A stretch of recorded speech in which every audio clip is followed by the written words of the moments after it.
Irigoyen, presidente, la Argentina te reclama,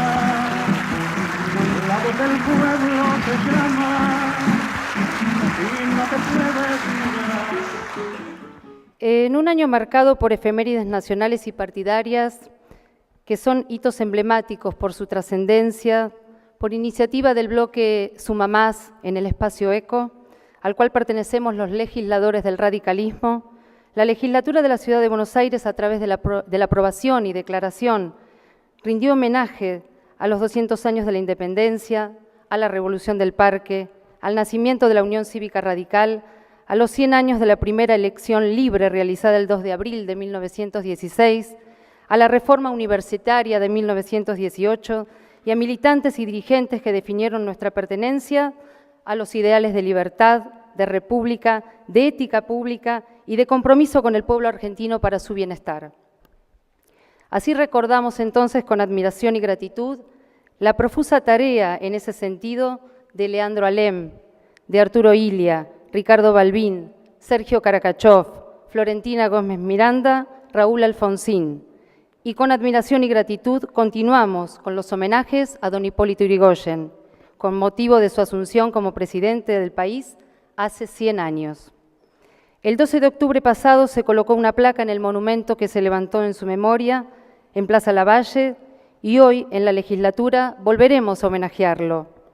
a través de una muestra que aquí inauguramos, denominada Un siglo atrás, Yrigoyen, primer presidente del pueblo,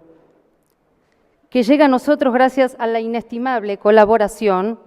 del Instituto Nacional Yrigoyeniano y del Museo del Dibujo y la Ilustración, acercándonos el sentir de importantes artistas sobre don Hipólito, acerca de quién va a hablar seguramente y se va a expresar el doctor Diego Barovero. Por supuesto, homenajeamos a la democracia, a la cual le renovamos nuestros respetos y esfuerzos para consolidarla siempre, porque nos permite comprender las virtudes de la diversidad de las ideas y de la búsqueda a través del diálogo, del consenso para el crecimiento del país en beneficio de todos y de cada uno de los habitantes. Consustanciados en la tarea que nos toca, siguiendo el ejemplo de nuestros antecesores, enfatizando que más ciudadanía y más democracia se logra con más participación, voluntad y responsabilidad política, con ética en el ejercicio de las funciones, es que hoy inauguramos esta muestra, aprovechando entonces para agradecerles a todos ustedes por la presencia. Muy buenas tardes. Hola, buenas tardes. Para mí siempre es una satisfacción muy grande estar en la Casa de las Leyes y de la Soberanía Popular de esta ciudad, con la presencia de representantes del pueblo, los diputados de la Unión Cívica Radical, particularmente que esta iniciativa haya sido acogida por una querida amiga y correligionaria, diputada de la zona sur de la ciudad, vecina del barrio de La Boca como yo, y que además es todo un testimonio en este año del centenario de nuestro primer presidente elegido por el voto popular. Que esté aquí también presente Hipólito Solari Yrigoyen implica una enorme responsabilidad, porque él, que además tiene el ADN de los Yrigoyen, ha sabido llevar bien alto esa enorme responsabilidad y lo ha manifestado en su conducta en los momentos más difíciles de nuestra historia argentina, que los que les tocó vivir y atravesar, y dar testimonio de un coraje cívico que todos le agradecemos y admiramos. Esta muestra que hoy quisimos presentar aquí, que fue, como decimos, recibida con beneplácito por esta legislatura a iniciativa de Patricia, de Hernán, de Marcelo, de Juan Francisco, es una muestra que lo que refleja es la visión de un país distinto, un país que fue, un país grande, un país democrático, un país con desarrollo social, económico, y que empezó a transitar por los carriles de la democracia representativa, con el respeto a la soberanía popular, y que también es una muestra que exhibe algo muy importante, que tal vez en los últimos años hemos perdido de vista, que es el respeto de los gobernantes, de los hombres de Estado, por la libertad de expresión. Ustedes van a ver que en aquellos años en los que Hipólito Yrigoyen fundó la República Democrática y Representativa Argentina, un dibujante, un humorista gráfico, podía dibujar, podía hacer una ironía sobre el presidente y sobre sus políticas y ser bien recibido, ser tolerado, ser respetado en sus derechos, que era además algo que después se fue perdiendo y que hemos visto episodios que nos llenan de bochorno frente a el mal humor que en ciertos exponentes del poder despertó el accionar de dibujantes, humoristas, periodistas, escritores. La Argentina de 1916, a la que Hipólito Yrigoyen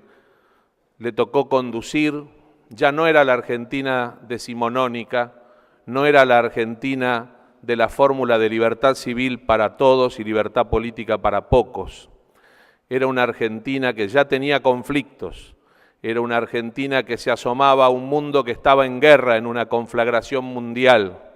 Era una Argentina que empezaba a tener un desarrollo cultural importante, donde aparecían manifestaciones en las letras y en las artes plásticas que nos pusieron a la vanguardia de todo el continente americano. Valga nombrar, sin ir más lejos, a Alfonsina Storni, a Horacio Quiroga, a Leopoldo Lugones, a Ricardo Rojas, esos jóvenes intelectuales que fueron una vanguardia, a un pintor, hijo de un carbonero y que pintaba el trabajo humano, y que fue nada menos que Benito Quinquela Martín, que abrió una escuela de arte de la boca que renovó conceptualmente la plástica argentina y mundial. En esa Argentina no era posible opinar, no era posible votar, no era posible participar. Había habido ensayos tibios de reforma electoral, pero no fue sino hasta que Hipólito Yrigoyen y Roque Sáenz Peña arribaron a las conclusiones que fueron luego denominadas como Ley Sáenz Peña, un código electoral que abrió el voto universal masculino, secreto y obligatorio, y además el padrón militar para evitar que los registros electorales fueran fraguados y manipulados por las autoridades del momento, además del escrutinio en poder de la justicia federal, fue la forma de detener un proceso de deslegitimación constante que había sobre el régimen republicano, porque el falseamiento de la verdad electoral le restaba a esa democracia incipiente de la Argentina, a esa república próspera, le restaba la legitimidad democrática que le daba la participación del pueblo a través de la soberanía popular. Yrigoyen y Sáenz Peña arribaron así a lo que se puede conceptualizar como la más trascendente de las reformas políticas y electorales argentinas, la que le dio grado constituyente al estatuto electoral. A partir de allí, la soberanía popular estuvo presente siempre en nuestra vida, aún en los episodios que interrumpieron la vida constitucional. Es decir, se debió interrumpir a través de los golpes militares a partir del fatídico 6 de septiembre de 1930 para poner fin al ejercicio de la soberanía popular, que traía a colación todos aquellos otros derechos que el pueblo tenía y que sus gobernantes estaban obligados a respetar y a poner en valor. La Unión Cívica Radical abandonó la abstención electoral porque había logrado su mayor triunfo.